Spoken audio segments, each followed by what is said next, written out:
Hello guys! For this video, share ko naman sa inyo itong nabili kong takore. Ketal ba tawag yan?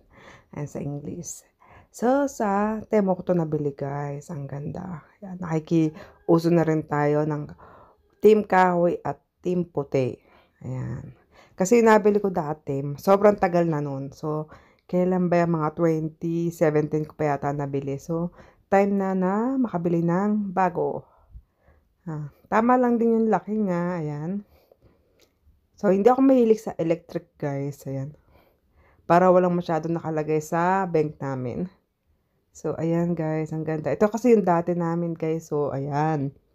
So, may kalumaan na rin kasi siya. So, patapon na rin ito. So, nangitim na rin yung loob niya. Tapos, ito yung electric. So, sobrang tagal na to. Kailan ba yan? 2013 ko pa yata. O, 12. Tingin ko nabili yan. So, ito yung ngayon, yung bago. So, ilang buwan ko na rin ito nagagamit at maganda pa rin naman siya.